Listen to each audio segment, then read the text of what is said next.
muy buenos días, muy buenas tardes, si estamos en América o estamos en Europa. Muchas gracias a todos los expositores que nos han antecedido, de los cuales creo podemos sacar una primera conclusión, y es que todos los casos y todas las experiencias que nos han compartido nos llevan a pensar que estos procesos tienen una lógica, tienen un fundamento y están dando resultados. Es decir, las tecnologías, digamos, de mayor sofisticación en el ámbito, sobre todo de la información y la comunicación, aunque no es exclusivo, están generando en diversas partes del mundo oportunidades de negocios, pero también oportunidades de desarrollo. Y entonces, mi ponencia tiene por objetivo tratar de reflexionar en voz alta sobre qué podemos lograr a partir de estas experiencias en la región Puno. Para esto dedicaré unos breves minutos a explicarles por qué en el Perú este tema de zonas francas o áreas, digamos, determinadas o acotadas para ciertos objetivos, no han tenido el desarrollo que deberían haber tenido a esta altura de nuestra experiencia. A fines de los años 80, cuando yo estaba a cargo del sector comercio exterior en el Perú, teníamos un problema muy concreto que era una situación de contrabando. Eran otras épocas, había un comercio restringido con altos aranceles, controles de precios, y esto daba lugar a un mercado de contrabando muy fuerte que estimábamos en ese momento solamente en la frontera entre Perú y Chile, generaba alrededor de $500 millones al año. Estoy hablando prácticamente de hace unos 50 años atrás. Pues bien, esta situación la afrontamos de una manera concreta. Decidimos crear un depósito franco en Tacna que pudiera importar directamente y libremente los ítems, básicamente componentes electrónicos, productos electrodomésticos y otros productos de consumo que tenían altos aranceles y que alimentaban una posibilidad de contrabando. Y ese depósito franco en Tacna fue un éxito porque logró que la demanda que había por ese contrabando se tradujera en una demanda formalizada a través del depósito y comercializada a través de quienes antes ejercían el contrabando, que eran justamente los que pasaban las mercaderías aquellas por la frontera, por pasos obviamente irregulares. Se crearon los mercadillos en Tacna y todos juntamos oferta y demanda, logramos un win-win, un ganar-ganar, de manera tal que no solamente evitamos esa situación de contrabando, sino que generamos una posición de empleo formal y una posición de desarrollo con ingresos para Tacna que no tenía. Ese depósito franco luego se convirtió en la zona franca de Tacna, que es la actual zona franca de Tacna, la ZOTAC. Ese proceso de conversión a una zona más desarrollada, ya no comercial, sino industrial, ha avanzado con ciertas limitaciones, pero creo que todavía tiene un gran potencial. Pongo esto como antecedente. Ese objetivo se cumplió en su momento, tenía un interés muy acotado en función al contrabando y logramos una solución para el Perú y para los peruanos que al final terminó siendo positiva e incluso mayor a la que se esperaba en ese momento.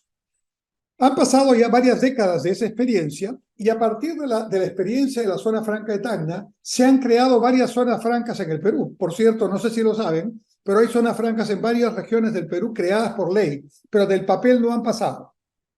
Y también tenemos una zona franca creada en Puno, ya hace unos 15 años más o menos, un poquito más, ¿no? Y que tampoco ha funcionado, ¿no? Entonces, la primera cuestión es, ¿qué tenemos que hacer para esta vez una propuesta de este tipo, basada en la experiencia que estamos escuchando, no quede en el papel, sino que realmente sea un foco de desarrollo, de innovación, de productividad, de empleo, que permita a la región Puno y al Perú en su conjunto salir adelante con un valor añadido que es el que buscamos?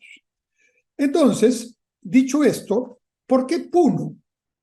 Podría decir algún compatriota que se encuentra en otro departamento o región del Perú. Porque Puno tenemos ahora, hay que decirlo con toda claridad, una situación de pobreza muy alta, porque es una región fronteriza que requiere una atención particular por diversas razones, porque tiene un potencial Puno que está subutilizado, y en un momento voy a mencionar, porque es una región que tiene una importancia estratégica en América del Sur. Ya nuestro decano en la inauguración mencionó cómo en Brasil, en las regiones que son fronterizas con Perú, que son las del noroeste brasilero, en realidad relativamente las zonas de menos desarrollo, entre comillas, porque también tienen su desarrollo, pero frente a Sao Paulo, Río, Porto Alegre, ¿no?, que están en la zona atlántica, estas zonas brasileras que están más pegadas a nosotros, aunque no tienen salida al Pacífico directa, ¿no?, son pues el Acre, la Rondônia, Amazonas, Roraima, y estas regiones tienen mucho más cercanía con América del Sur y que con su propio país, porque las distancias son inmensas, es un país continente Brasil. Entonces, quiero contarles que a principios de la independencia peruana, en la segunda mitad del siglo XIX, el primer acuerdo comercial que firmó la flamante República del Perú fue un acuerdo comercial con Bolivia. Y el acuerdo comercial con Bolivia, además de incorporar los flujos comerciales correspondientes entre Bolivia y Perú para la época, segunda mitad del siglo XIX, incorporó un curioso artículo que decía autorización de libre tránsito para todos los, digamos, animales, burros, caballos, que vinieran del norte grande argentino. Resulta que todas las haciendas de la época en el Perú, tanto en la costa como en la sierra peruana, utilizaban arrieros, caballos, mulas que provenían del norte grande argentino. Incluso esto se le denominó la ruta de los arrieros. Yo quiero proponerles que pensemos de esa manera cuando pensamos en alguna solución para la zona de Puno y para la zona de Perú, que tiene frontera con Bolivia, cercanía con el norte grande argentino, cercanía también con el norte chileno y cercanía, digamos, con la zona más pegada a la frontera del Pacífico, a los países del Pacífico del área brasilera. Y hay que poner esta ruta de los arrieros en el siglo XXI. Y ya no necesitamos ni caballos ni mulas, ahora necesitamos conexión tecnológica, ahora necesitamos infraestructura de punta. Y por lo tanto, Puno, que siempre ha tenido en el altiplano y en este ámbito regional sudamericano una importancia tal por ser un centro de referencia para su conexión con el Pacífico, tenemos que mirarla ahora con esa perspectiva y plantear algo para este tiempo, usando estos antecedentes de nuestra propia historia, usando la experiencia de no haber tenido éxito en las zonas francas que se han creado varias por ley, y usando la buena experiencia que estamos observando en este evento desde diferentes perspectivas en el mundo. Y entonces, yo propongo que caminemos a convertir a Puno en una región ecotecnológica que mire al mundo. Ya esa es una perspectiva diferente. Ya no es, vamos a hacer algo en Puno para que se diferencie de Moquegua, de Tacna, de Arequipa. No, no. Es Puno, Perú, y su proyección a los países cercanos, y desde ahí una referencia hacia el Asia-Pacífico a través de la infraestructura que se está generando en el Perú. De hecho, ya tenemos una carretera interoceánica que une no solo Puno, sino 9 regiones del Perú con la zona de Cobija, en Bolivia, con la zona del Acre, en Brasil, y por supuesto a través de Bolivia, con el norte grande argentino, Jujuy, Salta, y todos estos hermosos regiones o departamentos o provincias que tiene Argentina allí. Y que tienen un antecedente de relación muy estrecha, muy antigua, hasta el Pacífico. Entonces, esta región ecotecnológica no la planteo como un territorio acotado, es decir, no sería una zona franca como la de Tacna, que tiene un territorio con paredes que la separan del resto de Tacna. Dentro de esa región hay un tratamiento especial y fuera es lo normal para cualquier emprendimiento que se haga en el Perú. No, planteo que toda la región de Puno se convierta en una región ecotecnológica que mire al mundo. ¿Y por qué hago esto? Para superar un problema que tuvimos cuando se creó la zona franca de Puno hace ya casi 2 décadas. Y es que tuvimos, yo lo presencié, una disputa, estimados amigos puneños que están ustedes viéndonos ahora, porque los amigos de Juliaca querían que la sede esté ahí, los amigos de Puno mismo querían que la sede esté en Puno. Y en esa disputa nos perdimos y pasó el tiempo. Y cuando pasa el tiempo no ocurren las cosas. Entonces ahora pensemos ya no en unas paredes, pensemos en la región como conjunto y en una actitud. Lo principal que tenemos que hacer aquí es cambiar de mentalidad y pensar en una actitud mirando al mundo. Y Puno lo puede hacer extraordinariamente no solo por su ubicación geográfica, por sus antecedentes históricos, por su multiculturalidad, sino también porque el quechua y el aymara, ¿no es cierto?, son lenguas orales, estimados amigos. Y desde la ciencia de la semiología sabemos que las lenguas orales, quechua y aymara, lenguas que están hechas para hablarse y no para escribirse, ¿no?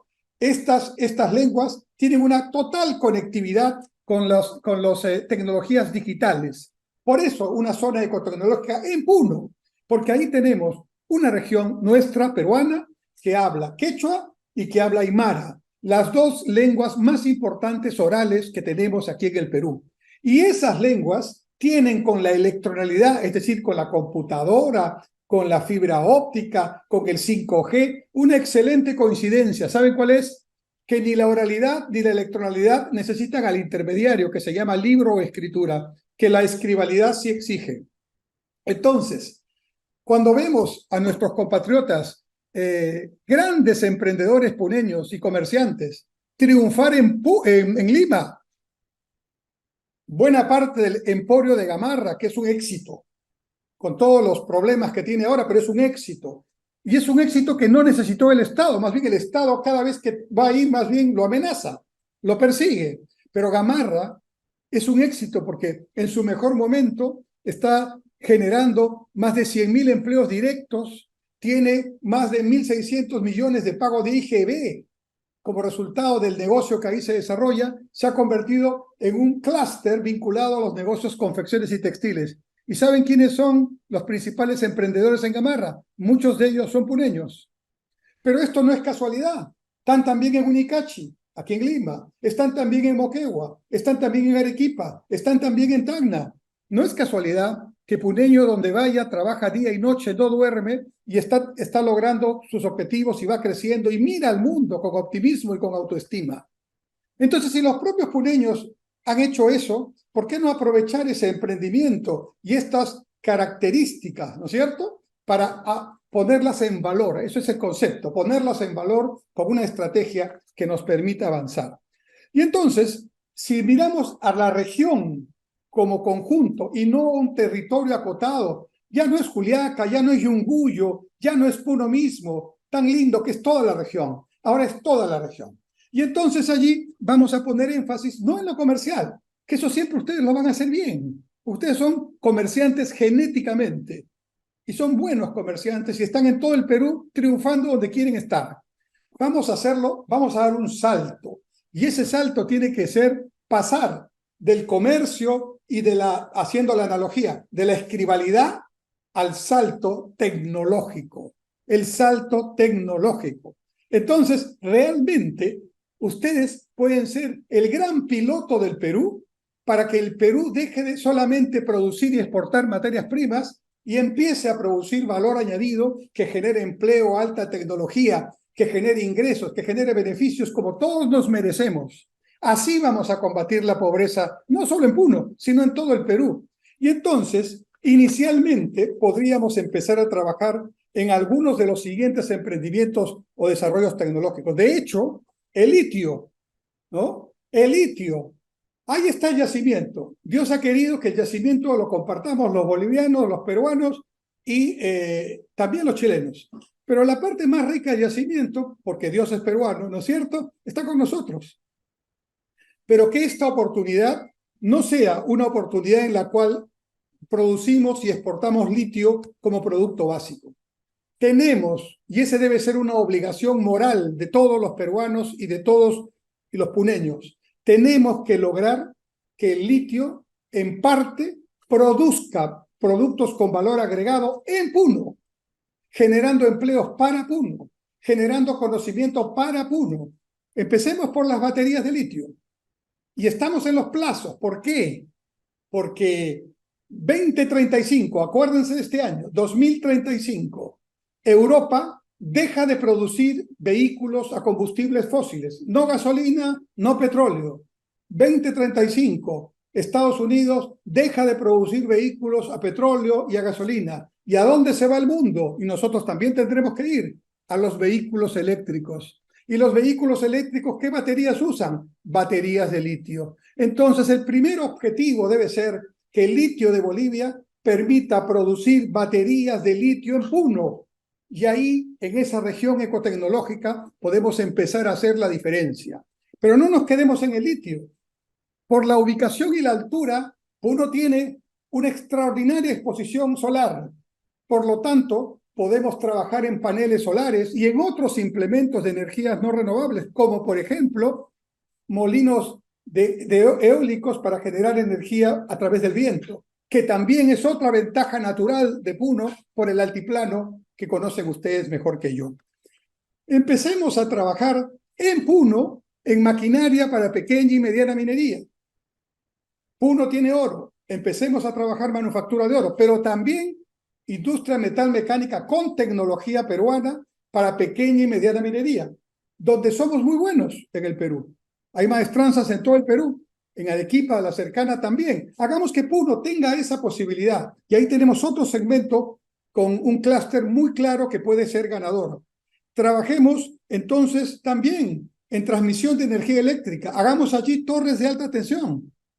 Hagamos ahí partes y piezas, ya no solo baterías para transporte eléctrico. Trabajemos en tecnologías vinculadas a la industria textil, que es la industria que se trabaja con los camélidos sudamericanos, básicamente con la alpaca en esta zona tan interesante.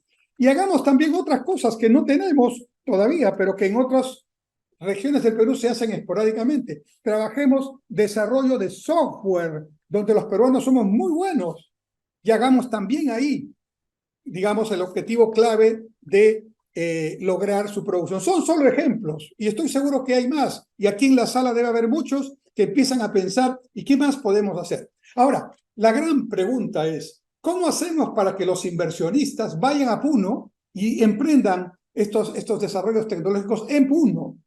La experiencia nos dice que hay de todo en el mundo, pero claramente, en todos los casos, hay en los inicios un apoyo. En algunos casos, como el que se explicó de Silicon Valley en California, el Estado no puso ni $1. Fue una experiencia que también la tienen varios, digamos, varios procesos, ¿no? Exitosos, donde ha sido una combinación de la universidad con los empresarios privados, sin presencia del Estado. Silicon Valley es un ejemplo de ello. Y hay varios, ¿no? ¿Qué pone la universidad? Y aquí le estoy hablando a la Universidad del Altiplano, que está presente a través de autoridades y exautoridades, ¿no? Y otras universidades, no solo de Puno, también del sur de Perú y de aquí, también de Lima. Todos deberíamos buscar tener en Puno un centro de referencia ecotecnológico, ¿no?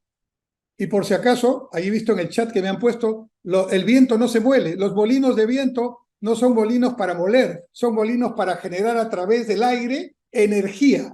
Ese es un molino de viento. Lo pueden buscar en el Facebook en este momento o en el Google. Muy bien. Entonces, ¿qué tenemos que hacer para atraer a estos inversionistas? Lo que tenemos que hacer es buscar que esta zona tenga una capacidad no solo de atracción, sino de estabilidad. ¿Y quiénes son los que tienen que propiciar estabilidad? Bueno, todos, pero principalmente los quienes van a ser los principales beneficiarios y actores de este proceso, que son nuestros hermanos de Puno, muchos de los cuales están aquí representados. Y entonces, ¿esto cómo lo tenemos que hacer? Bueno, podemos pedir al Estado Nacional que contribuya, sí, yo creo que debe contribuir. Hay propuestas para, por ejemplo, poner un periodo inicial de exención tributaria a la renta. Muy bien, eso puede ser, hay que hacer los números. Algunos hablan de 5%, de 10%, ustedes saben que el impuesto es 30%. Yo no estaría en desacuerdo con ese tema, pero para que pueda funcionar, para que lo convenzamos al Ministerio de Economía, que no da muy fácilmente su brazo a torcer en este tema, tendríamos que hacer números. Y yo utilizaría la experiencia de la SOFRAMA. Yo conocí la zona franca de Manaos en un tiempo, hace ya bastantes décadas atrás, cuando estaba todavía en pleno desarrollo. La Soframa es una zona franca en medio de la Amazonía, en otras palabras, en medio del bosque, ¿no? Y allí Brasil creó deliberadamente una zona de generación de desarrollo tecnológico. Al principio, el Estado daba, a través de sus municipios, las provincias, los estados ahí, daban facilidades de territorio. Y dieron algunas exenciones, sí, que permitieron también infraestructura, la energía, el agua, los terrenos, etc. Siempre en los inicios hay que ayudar. Pero había un compromiso que yo propongo sea el que estudiemos para esta región ecotecnológica de Puno. Los incentivos se mantienen siempre y cuando haya compromisos de inversión numéricamente establecidos y anualmente medidos. Compromisos de inversión, compromisos de generación de empleo, compromisos de productividad, que es el rendimiento que logramos tener al usar los factores o recursos disponibles, compromisos entonces de producción y de exportación, ¿por qué no? Y estos compromisos en Soframa no solo fueron compromisos en el papel, sino que cada año se establecían niveles de cumplimiento. Y habían dos reglas en la Soframa. Primera regla, por decir, cada año todos los que están en esta zona franca van a crecer 5% en su valor agregado. Es decir, si antes tenían 100% de componente importado, el próximo año van a tener 95, 90, 85, cada vez más el componente nacional, en este caso brasilero, se va a incorporar. Pero la segunda condición es que si alguna de las empresas, ¿no?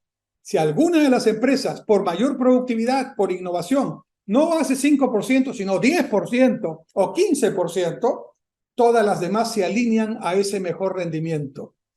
Con ese objetivo y con ese cumplimiento y con esa mentalidad, en alrededor de 25 años, Soframa pasó de tener 5% de componente importado promedio a tener 100% de componente brasilero. Y todo por la innovación y el desarrollo tecnológico. Y estoy hablando de otra época, una época más industrial, donde no habían estas tecnologías que son tecnologías en la nube, en el aire. No tenemos que estar físicamente necesariamente todos para poder desarrollar allí.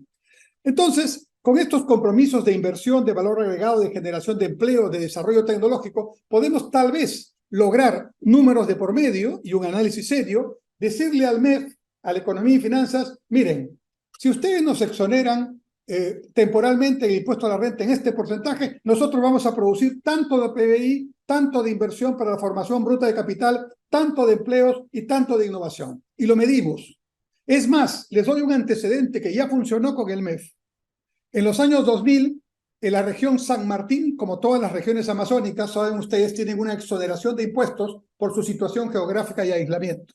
Muy bien, el entonces gobernador de San Martín le dijo al MEF, yo no quiero que me mantengan las exoneraciones flat, porque no sirven para mi gente, no sirven para la población de San Martín, benefician a 2 o 3 empresas, que además a veces usan este incentivo para beneficiarse fuera de San Martín. Por ejemplo, están los casos de los grifos, que no pagaban el impuesto, el IGB correspondiente, pero el combustible no lo vendían en San Martín, sino lo vendían en Lima, y se ganaban todo eso para ellos, sacándole la vuelta, digamos así, al objetivo. Muy bien, entonces le dijo el gobernador de San Martín al MEF, si ustedes me quitan esa exoneración y nosotros pagamos nuestro 18% de IGB, pero a cambio de ese sacrificio, de esa renuncia voluntaria, ¿ustedes cuánto me van a dar anualmente para poner nuevas inversiones en infraestructura? Y en ese primer momento el MEF les dio 50 millones adicionales a su presupuesto para inversión en San Martín. Entonces, realmente creo que hay antecedentes en el Perú que tenemos que conocer. ¿Qué se necesita entonces? Bueno, del Estado Nacional yo creo una evaluación y un compromiso para mirar esto en prospectiva, para mirarlo como un escenario que puede ser un piloto extraordinario para el Perú y un cambio de mentalidad hacia el valor agregado. Eso se puede traducir tal vez en una exención tributaria a la renta, tendría que ser, porque al IGB no conviene, ¿verdad? Porque el IGB sirve más bien para fomentar la actividad, ¿no es cierto? Sirve para fomentar la actividad, para hacer el trabajo del crédito fiscal. Pero también podríamos pedirle al gobierno nacional que a través de COFIDE se genere un gran fondo de financiamiento para que los startups, o sea, los emprendimientos que vayan a esta región ecotecnológica en Puno, tengan un financiamiento especial durante sus primeros tiempos, una especie de capital semilla que entre a fomentar estos emprendimientos. Necesitamos de la comunidad profesional aquí también representada, de los colegios de ingenieros, de los colegios profesionales, ¿no? Su participación en su experiencia, en su expertise, en sus conocimientos, para crear esta masa crítica que permita generar estos startups junto con la universidad. La universidad es clave aquí, estimados amigos.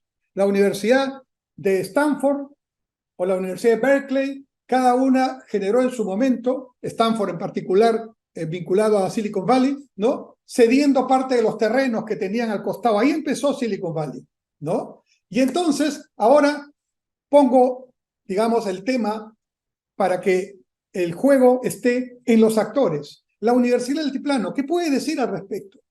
¿No? ¿Cómo pueden sus investigaciones, sus profesores, sus contactos, sus estudiantes, sus egresados, ponerse a servicio de este objetivo? Ya no es ir a pedir un empleo con un currículum para hacer una cola, no, es presentar un proyecto generador de tecnología con valor agregado que podría ser una de las semillas de este proceso. El primer negocio que llegó al Silicon Valley fue Hewlett Packard, la famosa calculadora que yo he utilizado en mis años universitarios y que ahora es proveedora de la NASA.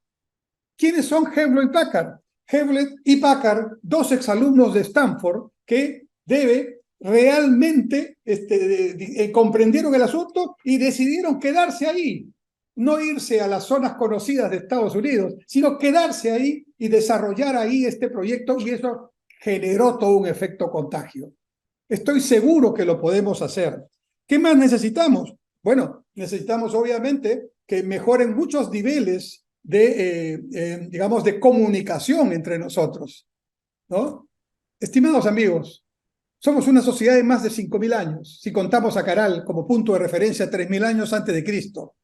4.500 años de esos 5.000 años hemos sabido comunicarnos, hemos sabido trabajar con el territorio, hemos sido amigables con el medio ambiente, hemos trabajado unidos.